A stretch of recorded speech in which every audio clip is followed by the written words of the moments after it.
One of the very strong arguments that you hear around, and it's a very subtle argument but very effective argument, that basically secularists will say the Christians should keep their faith to themselves. I'm sure you've heard that. There's a concerted effort to convince believers that faith is a personal matter. They're sort of saying, well, look, it's all right if you believe in these things, but keep it to yourself. You know, why should you impose your views on others? And we could be convinced by that. Well, maybe they're right. Maybe I should just live my own private faith. I'll just believe what I believe, and we'll practice it within the family, and we'll go along to service of Jesus gatherings on Sundays and so on. We'll live our faith within our own immediate environment. There's a fundamental fallacy here that we need to recognise.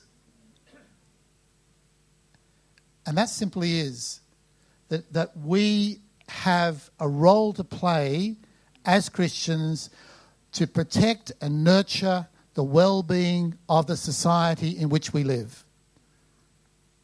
Because we have a truth about the nature of the human person, the nature about human life, and we need to make sure that truth comes through because it's for the good of the society. So we cannot, in principle, say, well, I'll just leave my faith to myself. We must be the leaven in the dough. We must be the light, not hidden under a bushel basket. We must be a light shining forth. We must be the salt that preserves the meat from going rotten. So that's why we need to be out there in the society. We must not abandon the public sphere to the voice of a minority group of secularists, and they are a minority group in the society.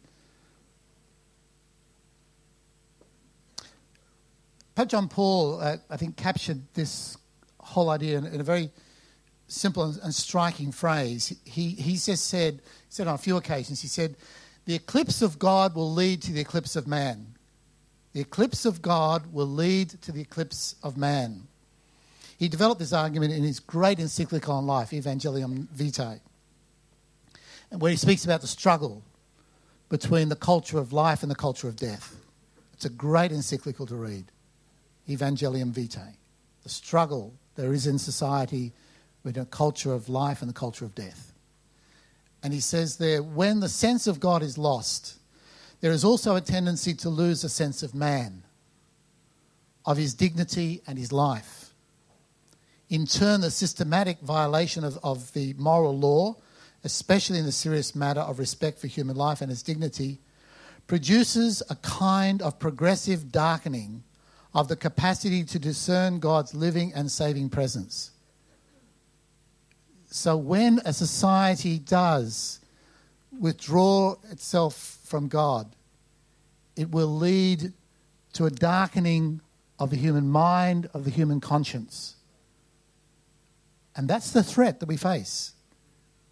And that in turn will lead to dire consequences for human well-being at a social level and at an individual level. Again, the eclipse of the sense of God and of man inevitably leads to a practical materialism, so just living a material existence, which breeds individualism, utilitarianism, we'll just do what's best suited for everybody, and hedonism, living for pleasure.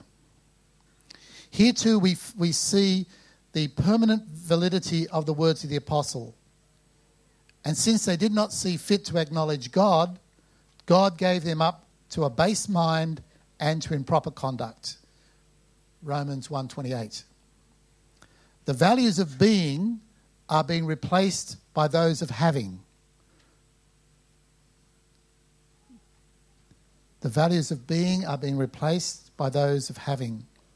And the only goal that counts is the pursuit of one's own material well-being. The so-called quality of life is interpreted primarily and exclusively as economic efficiency, inordinate consumerism, physical beauty and pleasure, to the neglect of the more profound dimensions, the interpersonal, the spiritual and religious. Amen? Can you see that? Clear understanding. The eclipse of God will lead to the eclipse of man. So we cannot allow ourselves to be sidelined in the political debate. Nor can we continue to allow increasing numbers of Australians to live as though God does not exist. Because we, as Christians, have a fundamental understanding of the true nature of human life, the true nature of human society, and building human society around Christian principles and Christian truth will actually lead to the flourishing of individual human beings in their life and the flourishing of human society. And so it's vital that we recognise that we need to be out there in the marketplace, declaring what we believe and understand. And each believer needs to be actively contributing to the public debate. Now, maybe you say, well, I can't, I'm not capable of, getting up there on wherever, the Domain on Sunday afternoon or going on television or things like that. But we do need to find the ways we can. For instance, in the workplace, when these issues come up, we can't just be silent. We need to start speaking forth what we believe and not allow everybody to be swayed by these beliefs and these convictions. So how are we to effectively confront this rising tide of secularism? There's no doubt that it is strong, well-organised, articulate and effective in our modern Australian society. And it's gaining more and more adherence, and more people are just allowing themselves to be swept along. And I would say many believers have been allowing themselves to be swept along by the various ideas that are presented. And I think basically many secularists are sniffing victory. And they think it's only a matter of time now before their views and their restructuring of society holds sway.